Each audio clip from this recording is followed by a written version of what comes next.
সুপ্রভাত আমার প্রিয় সকল বন্ধুরা, কেমন আছো সবাই? আশা করছি অনেক ভালো আছো।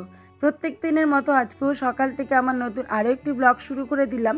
আমার নতুন আরও একটি ব্লগে তোমাদের অনেক স্বাগতম এবং শুভেচ্ছা জানিয়ে রানাঘাটের ছোট্ট একটা গ্রাম থেকে আমি দীপিকা। তো আজকে সকালবেলা ঘুম থেকে উঠে দেখি খুব পরিমাণে বৃষ্টি হচ্ছে। মেঘলা আকাশ, বৃষ্টিতে আর যোগায় যাওয়া হয়নি, তাই একটু বেশিক্ষণ ঘুমিয়ে পড়েছিলাম। ঘুম থেকে উঠে দেখছি একটু বেলা হয়ে গেছে, ওই 7টা মতো বেজে গেছে। তাই হচ্ছে সকালে প্রথমে বাসি কাপড়টা ছেড়ে আগে ব্রেকফাস্টটা রেডি করে নিচ্ছি। কারণ এখন যদি আমি স্নান করতে চলে যাই তাহলে তোমার দাদাভাই খুব রেগে যাবে, কারণ তার জলখাবারটা অনেকটাই দেরি হয়ে যাবে। যেহেতু ও কাজে বসে পড়েছে, সেহেতু ওকে সকালে একটা হালকা ফুলকা টিফিন দিয়ে দিলে তাহলে কিন্তু ও একদম নিস্তব্ধভাবে কাজ করতে থাকবে। তো আমি কোনো দিকে না তাকিয়ে আগে প্রথমে বাসি কাপড়টা ছেড়ে নাইটিটা পরে আমি কিন্তু সকালে জলখাবারের কাজে লেগে পড়েছি। প্রথমেই আমার জন্য জিরা জল তৈরি করে নিয়েছি, সেটাকে একটু ঠান্ডা করার জন্য সাইডে রেখে দিয়েছি, একটা বড় পাত্রে ঢেলে রেখেছি, তাহলে তাড়াতাড়ি আর কি ঠান্ডা হয়ে যাবে। তারপর 4 জনের জন্য 4টে ডিম সেদ্ধ বসিয়ে দিয়েছি। তো ডিম সেদ্ধটা বসিয়ে দিয়ে যতক্ষণে ডিমটা সেদ্ধ হতে থাকবে ততক্ষণে কিন্তু আমি ঘরটাকেও ভালো করে ঝাড় দিয়ে নিচ্ছি।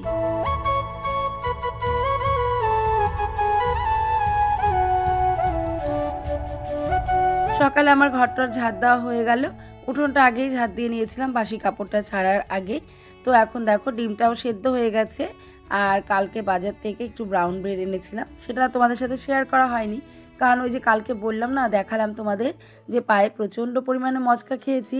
তো ব্যথা কিছুতেই কমছিল না, ডাক্তারের কাছে গেছিলাম। তো ডাক্তারের থেকে আসার সময় যে 1 প্যাকেট ব্রাউন ব্রেড এনেছিলাম। তো সকলের জন্য একটু ব্রাউন ব্রেডটাকে একটু ভালো করে সেঁকে নিয়ে তারপরে তার মধ্যে মাখন লাগিয়ে আর ডিম সেদ্ধ দিয়ে কিন্তু সকালের টিফিনটা সবাই করে নেব। তোমার দাদাভাইকেও প্রথমে দিয়ে দেবো, আর তারপরে কিন্তু আমি স্নান করে পুজো সেরে তারপর খাবো। আর অন্বেষা এখনও ওইদিকে ঘুম থেকে ওঠেনি, ও ঘুম থেকে উঠলে খাবে। আর যেহেতু ওর পরীক্ষা শেষ, সেহেতু অনেকক্ষণ একটু ঘুমাচ্ছে, একটু বেলা করে ঘুমাচ্ছে। আর ও ঘুমাতে একটু বেশি পছন্দ করে, কিন্তু বেশি ঘুমানো তো ভালো না, খুব একটা বেলা করে ঘুমানো ভালো নয়।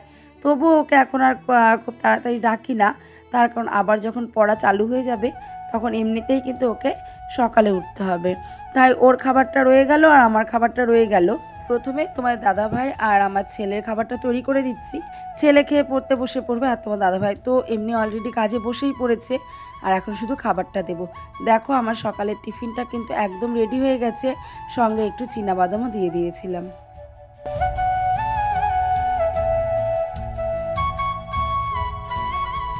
তোমার দাদাভাইয়ের টিফিনটা দিয়ে দিলাম, দিয়ে দেখো ততক্ষণ আমার জিরে জলটা একদম ঠান্ডাও হয়ে গেছে, মানে উষ্ণ গরম আছে।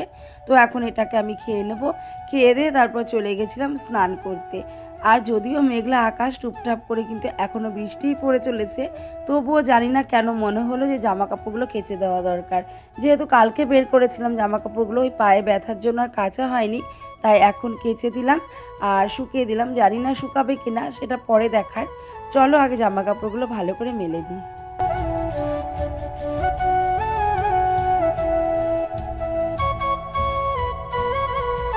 জামা কাপড়গুলো আমার মেলা হয়ে গেছে, তারপর দেখো আবার সোজা চলে এসেছি নিচে।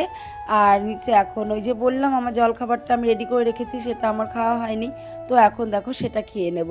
তো তোমার দাদাভাইকে তো দিয়ে দিয়েছিলাম, আর তারপরে কিন্তু আমি আবার সে বাটার দিয়ে ব্রেডটাকে ভালো করে সেঁকে নিয়ে ডিম সেদ্ধটা দিয়ে এখন কিন্তু বসে বসে খেয়ে নিচ্ছি। যদিও খাচ্ছি এখন, কিন্তু গ্যাসে কিন্তু আমার ভাত আর ডালটা হচ্ছে। কাঠের উনুনে ভাত শাশুড়িমা বসে বসে জাল দিচ্ছেন, আর গ্যাসে কিন্তু ডালটা হয়ে গেছিলো। ডাল ভাতের সঙ্গে সঙ্গে কিন্তু ভাতে একটা আলুও সেদ্ধ দিয়ে দিয়েছিলাম। তাই দেখো সবার প্রথমে ওই আলুটা সেদ্ধ মাখার জন্য ওই লঙ্কাটা ভেজে নিচ্ছি। শাশুড়িমা সকালবেলা বলে গেছেন যে আর ভাতে আলু সেদ্ধ দিয়ে দেবা, আর আমি সেটা দিয়ে ভাত খাবো। তো এই জন্য আলুটাও সেদ্ধ দিয়ে দিয়েছিলাম শাশুড়িমার কথা রাখতে। তবে যাই হোক, আমাদের মতো গৃহবধূরাই কিন্তু বাড়ির আর যারা 5 জন থাকে তাদের খেয়াল রাখে, তাদের কোনটা কি খাবে, কোনটা কি পছন্দ, এগুলো কিন্তু দেখে শুনে তারাই রাখে। আর একটা বউ যখন বাড়িতে না থাকে বা বাড়ি থেকে কোথাও বেড়াতে যাবে, অসুস্থ হয়ে যায়, তখন দেখা যায় পুরো পরিবারটার হাল কি হয়। জানো তো বন্ধুরা, আমি যে কালকে একটুখানি পায়ে ব্যথা পেয়েছিলাম, শুধু একটা বেলাতে আমি বুঝে গেছি যে আমি না থাকলে ওদের কী পরিস্থিতি হবে। আমার যখন পায়ে ব্যথা লেগেছে, পুরো বাড়ির কাজকর্ম সব করেছিল, আমার মেয়ে কিন্তু টুকটুক করে সামলেছে। কিন্তু সেটা একটা বেলা, সেটা যদি একদিন বা দুদিন বা তার বেশি হয়, তখন কিন্তু বাড়ির পরিবেশটাই পুরো অন্যরকম হয়ে যায়। এমনিতেও ভাতে আলু সেদ্ধ দেওয়া থাকলে, গরম গরম ভাতটা হয়ে গেলে কারো যদি খিদে পেয়ে যায়, তাহলে কিন্তু ও সেদ্ধটা দিয়ে খেয়ে নিতে পারে। আর কালকে যে ট্যাংরা মাছটা এনেছিলাম, তোমরা দেখতেই পেলে, স্নানের আগে আমি কিন্তু ট্যাংরা মাছটাকে ভিজিয়ে রেখেছিলাম ফ্রিজ থেকে বার করে। তো সেটাই এখন রান্না হবে ডাঁটা, আলু আর উচ্ছে দিয়ে। তো ভালো করে সেই মাছটা ভেজে এই যে এখন দেখো ঝোলটাও দিয়ে দিলাম। আর যতক্ষণে ঝোলটা ফুটতে থাকবে, ততক্ষণে আমার বাড়তি যে কাজকর্মগুলো আছে, সেগুলো কিন্তু আমি এখন টুকটুক করে একটা একটা করে সেরে নেব। ঝোলটা ফুটতে ফুটতে কি জানি কি মনে হলো, বাদাম বাটা খেতে ইচ্ছা করলো ভীষণ পরিমাণে। তো বাদামটাকে ভালো করে এখানে বেটে নিলাম। এখন দেখো কাঁচা তেল দিয়ে বাদামটাকে ভালো করে মেখে রেখে দেবো। আর এই বাদাম বাটাটা আমি কিন্তু প্রথম বানালাম এখানে, তবে খেতে কিন্তু বেশ ভালো হয়েছে। অন্বেষা কিন্তু খেতে বসে বারবারই বলছিল যে মা, বাদাম বাটাটা কিন্তু সেই হয়েছে। আর এখানে দেখো করেছিলাম মুসুরের ডাল আর মুগের ডাল একসঙ্গে মিশিয়ে, তোমার সজনে ডাঁটা আর এমনি কাটোয়ার ডাঁটা আর একটু উচ্ছে দিয়েছিলাম। এগুলো দিয়েই কিন্তু একটা সবজির ডাল রান্না করেছিলাম। এখানে মুগ ডাল আর মসুর ডাল কিন্তু একসাথে দিয়ে দিয়েছিলাম। আর ঝোলটা ততক্ষণে ফুটছে, আর আমি এদিককার কিন্তু গ্যাস টেবিলটা ভালো করে মুছেও দিলাম। আর এদিকে কিন্তু মাছের ঝোলটা আমার রেডিও হয়ে গেছে। ঝোলটা নামিয়ে শাশুড়ি মার জন্য আলাদা করে বাটিতে আগে মাছের ঝোলটা তুলে নিলাম। আর এই ঝোলটা আগে ওনাকে দিয়ে দেবো, তারপরে কিন্তু আমরা সবাই মিলে খাবো। আসলে উনি বাড়ির গুরুজন, বয়োজ্যেষ্ঠ, তো ওনাকে আমরা কিন্তু কোনো নাড়াচাড়া, ছোঁয়া বা এঁঠো খাবার দিই না। যেহেতু আমাদের বাড়িতে দুটো বাচ্চা আছে, সেহেতু কখন কে তরকারি থেকে কিছু একটা তুলে মুখে দিয়ে দেবে, এই জন্য কিন্তু শাশুড়ি মায়ের খাবারটা সবসময় আলাদা করে রাখারই চেষ্টা করি এবং রেখেও দিই। এবার কোনো দিনও যদি ভুলবশত বাচ্চারা কিছু করে ফেলে, সেটা আমি তখন ওনাকে বলি যে তোমার নাতিই তো এটা করেছে, তো একদিন একটু চালিয়ে নাও। তো এইভাবে বলে কিন্তু চালিয়ে নিই। তবে চোখের সামনে বা সচরাচর কখনোই কিন্তু আমি খাবার এঁঠো হতে দিই না। আর কোনো খাবারই আমি এঁঠো হতে দিই না, কারণ কখন না কখন কে না কে চলে আসে বাড়িতে, তাকে সেই খাবারটা দেব। তো এঁঠো কখনোই আমি হতে দিই না। মাছের ঝোল টোল রান্না করে সবাই মিলে একসাথে খেয়ে দিয়ে নিয়েছিলাম। নিয়ে তারপরে দেখো বিছানাটাও তুলে নিলাম। আর এখন দেখো বিছানা তোলার পর কিন্তু ঘর একটু হলেও নোংরা হবে। যতই ঘর ঝাড় দেওয়া বা মোছা থাক, বিছানা তুললে বা ঘরের অন্যান্য কাজকর্ম করলে কিন্তু ঘরটা একটু নোংরা হয়। সেক্ষেত্রে আবারও কিন্তু আমি বিছানাটা ঝাড়ার সঙ্গে সঙ্গে ঘরটাও ঝেড়ে নিলাম। তারপরে দেখো তোমার দাদা ভাইয়ের সঙ্গে একটু কাজে সাহায্য করে দিচ্ছে। আজকে হচ্ছে আমার মেশিনের টানা উঠে গেছে, তো এই জন্য ঘরে বসেই ছিলাম। তোমার দাদাভাই বলল ওর কাজে একটু সাহায্য করে দিচ্ছি। আসলে আমরা মধ্যবিত্ত পরিবারের গৃহবধূ, আমাদের কিন্তু এরকম করেই সব কিছু মানিয়ে গুছিয়ে বুদ্ধি করে চলতে হয়। তো এইভাবে একটু ওর হাতে হাতে কাজ করি বা এক্সট্রা দুটো একটা কাজ করি বলেই কিন্তু দুটো ছেলে মেয়ে নিয়ে সংসারটা, পড়াশোনা নিয়ে দিব্যি কোনো রকম চলে যাচ্ছে। যদি আলসামো করে বসে থাকতাম, তাহলে কিন্তু অভাব নাই নাই খাই খাই এরকম একটা ব্যাপার কিন্তু হয়েই থাকতো।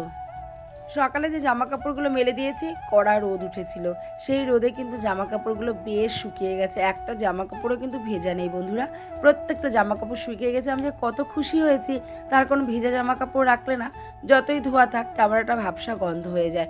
আর সেই জামা কাপড়গুলো না আবারও না ধুয়ে বা কড়া রোদে না দিয়ে পরতে ইচ্ছা করে না। তবে যাই হোক, জামা কাপড়গুলো ধুয়ে দিয়েছি, রোদটাও ভালো উঠেছে, জামা কাপড়গুলো কিন্তু সব শুকিয়ে গিয়েছিল।